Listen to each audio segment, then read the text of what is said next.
The lake house is too crowded with your brother's kids, Mom texted. Stay home this year. I stared at that text for like 10 minutes. Every summer for 15 years, our whole family went to Mom's lake house in Michigan for the 4th of July weekend. It was tradition. We'd all pile in, kids sleeping on air mattresses, adults sharing bedrooms, making it work somehow. But apparently this year was different. My brother Danny had 3 kids under 10, so yeah, they could be a handful. But we'd managed before. The house had 4 bedrooms and a finished basement. We always made it work. Something felt off about the whole thing. Mom never turned anyone away from family gatherings. She was the type who'd sleep on the couch herself before telling someone to stay home. I called her instead of texting back. Hey Mom, got your message about the lake house. Oh honey, yeah, I'm so sorry.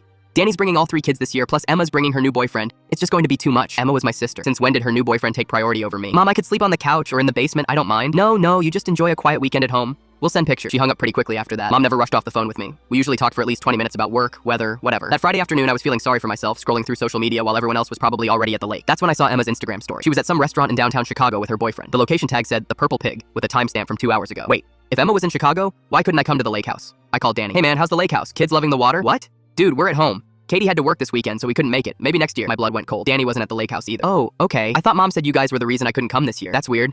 We told her months ago we weren't coming. I hung up and immediately called my sister Emma. Quick question, are you at the lake house right now? No, I'm in Chicago with Marcus. Mom said the family trip was canceled this year because you had COVID or something. She told me I had COVID. I told Danny I couldn't come because of his kids. She told Emma the whole thing was canceled because of me. What the hell was going on? I drove to the lake house. It's only 2 hours from my place, and I had to see what was really happening. Maybe Mom was sick and didn't want to tell us. Maybe she was having financial problems and couldn't afford to host everyone. When I pulled into the driveway around sunset, I saw Mom's car was there, but there was also a black SUV I didn't recognize. I used my spare key to go in through the back door, trying to be quiet in case Mom was sleeping or something. I could hear voices coming from the living room.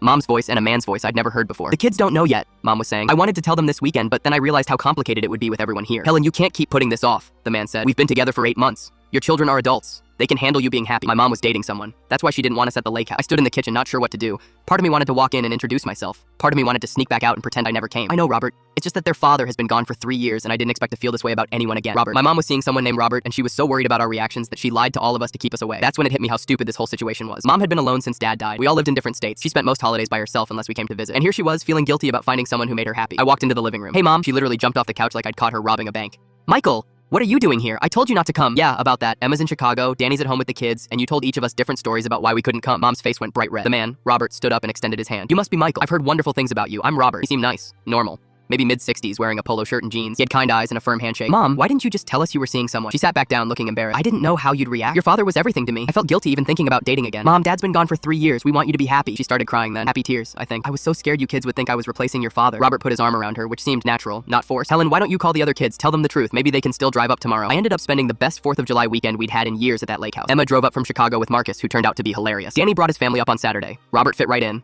He helped Danny teach the kids how to fish, played cards with Emma and Marcus, and grilled the best burgers I've ever had. Mom was happier than I'd seen her since Dad died. Sometimes the thing you're most afraid to tell people is exactly what they needed to hear.